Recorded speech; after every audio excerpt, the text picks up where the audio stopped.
बढ़ती ठंड के चलते लगातार हार्ट अटैक के केसेस सामने आ रहे हैं और ऐसे में देखा जा रहा है कि हार्ट अटैक या चेस्ट पेन होने के बाद जो पेशेंट्स हैं वो अस्पताल नहीं पहुंच पाते और रास्ते में ही कई बार अपना दम तोड़ देते हैं। ऐसे में कानपुर के एलपीएस कार्डियोलॉजी, जो कि उत्तर प्रदेश का सबसे बड़ा हार्ट हॉस्पिटल है, उन्होंने एक किट तैयार करी है जो लोग अपने पास रख सकते हैं और अगर उन्हें चेस्ट पेन या हार्ट अटैक होता है तो उस किट से दवाइयां तुरंत मौके पर लेके अपनी जांच बचा सकते हैं। इस पर बात करने के लिए हमारे साथ मौजूद हैं डॉक्टर नीरज कुमार, जिन्होंने किट तैयार की है। कितने की ये पूरी किट है, क्या क्या इसमें दवाई है, इस पे बात करेंगे।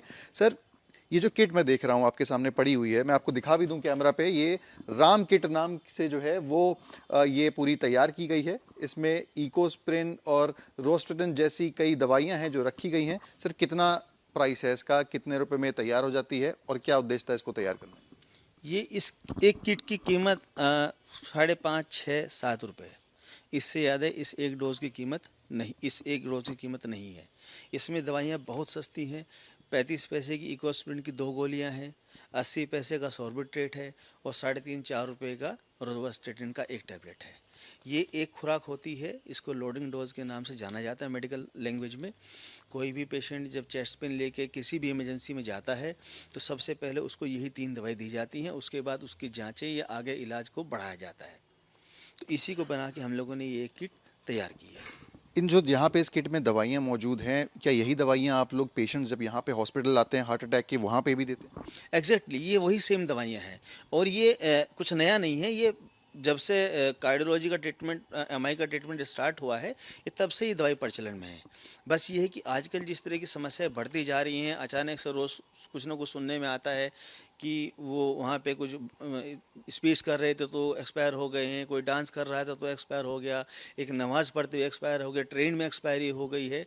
तो इसको देख कर बड़ा ही इस पर विचार किया गया कि इसमें के बारे में क्या किया जाए। तो ये हुआ कि क्यों ना इस लोडिंग डोज को एक जनमानस को उपलब्ध करा दिया जाए इजीली लेवल पे। उसको ये जानकारी हो जाए कि हमको हॉस्पिटल, अपने घर से हॉस्पिटल तक जाने से पहले अगर हम इस लोडिंग डोज को अपने घर में ही खा लेंगे तो जो काम हॉस्पिटल में 15, 20, 25, 30 या 40 मिनट बाद होना है वो दवाई आप घर से लेके चल रहे हैं। तो हो सकता है आपके हॉस्पिटल आते आते आपकी समस्याएं भी समाप्त हो जाए। ये बहुत ही महत्वपूर्ण है। मैं अपने जो लोग हैं, जो आम लोग हैं जिनको नहीं पता होती चीज़ें, उनके लिए आपको रिक्वेस्ट करूंगा कि समझाने पाएं कि दो दवाइयां हैं कौन सी हैं और कैसे उनको खानी है, और अगर उनके साथ कोई किसी तरीके की अनहोनी होती है, हार्ट अटैक आता है, चेस्ट पेन होता जी देखिए, इसमें 3 दवाई होती हैं। हम सभी लोग जानते हैं कि जब हार्ट अटैक होता है तो हार्ट की जो नसें होती हैं वो ब्लॉक कर जाती हैं, उसके अंदर खून के थक्के बनने लगते हैं, उसकी वजह से हम लोगों को हार्ट अटैक होता है। तो उसको रोकने के लिए 2 गोली इकोस्प्रिन की एक साथ खानी होती हैं। ये ब्लड थिनर है, जो खून का थक्का बन रहा है उसको रोकती है, उसको बनने नहीं देती है। दूसरा जो टैबलेट है ये रोजुवास्टेटिन का है। इसको सामान्य भाषा में अगर हम बात करेंगे तो कोलेस्ट्रॉल कम करने की दवाई होती है। ये उस थक्के के प्रसार को रोकती है। है। इन दोनों को कैसे लेना है? ये 2 गोली हमको, 2 गोली इकोस्प्रिन और एक टैबलेट रोजुवास्टेटिन की पानी के साथ खा लेनी है।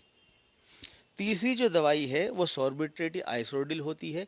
इसको खाना नहीं होता है, इसको जीभ के नीचे रख के हमको चूसना है। उससे फ़ायदा ये होता है कि अगर हम खाते हैं तो दवाई पहले हमारे पेट में जाती है और फिर ब्लड में जाती है। चूसने से ये दवाई सीधा आपके ब्लड में ही जाएगी। तो ये एक इंजेक्शन की तरह काम करता है। जैसे इंजेक्शन हम लोग सीधा ब्लड में देते हैं तो ये इंजेक्शन ही है एक तरह का। तो जैसे ही हम इसको खाते हैं ये तुरंत असर कर देती है और ये इसका काम होता है कि जो हृदय की जो नसें सिकुड़ गई हैं, जो ब्लॉक हो गई हैं, उनको खोल देगा। तो जो ब्लॉकेज आया था वो ऑटोमेटिकली उसके खुलने की वजह से कम हो जाएगा और खून का बहाव दोबारा शुरू हो जाएगा। मैं देख रहा था इसमें आपने जो किट का नाम है वो राम किट रखा है। राम किट के पीछे रखने के नाम के पीछे क्या उद्देश्य है? देखिए, इसके पीछे कई सारी चीज़ें हैं। पहली चीज़ तो प्रभु राम सबका एक जो हम लोग की आस्था है कि जब कुछ भी गलत होता है तो ईश्वर बचाएंगे। तो एक तो वो। दूसरा, इसके पीछे जो सबसे बड़ा जो मोटिव है वो मोटिव है कि जो गांव देहात का इंसान है या जिसको नहीं मालूम है, अब कोई व्यक्ति कहीं जाता है तो वो बोलेगा कि हमको वो वाली दवाई दे दीजिए जो हार्ट अटैक में यूज़ की जाती हैं। स्टोर वाले के लिए भी मुश्किल हो जाएगा और उनके लिए भी मुश्किल हो जाएगा उनका नाम याद रखना। इसको राम किट नाम देने से ये है कि ईजिली रहेगा। स्टोर वाले को मालूम होगा राम किट की 3 दवाई हमें उनको देनी है तो वो भी आराम से उसको दवाई दे देगा। तो बेसिकली क्या है, इससे इसकी व्यापकता बढ़ जाएगी। इसकी ये सबके लिए अवेलेबल हो जाएगी, तो इसलिए इनका नाम जो है वो राम किट नाम रखा गया है।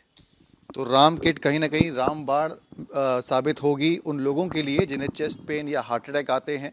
इस किट को संभाल के रखें, अपने पास रखें, नोट डाउन कर लें नाम, और ऐसा अगर कुछ होता है तो तुरंत इसका सेवन करें और अपनी जान बचाएं। वीडियो जर्नलिस्ट अमित के साथ सिमर चावला, कानपुर, आज तक।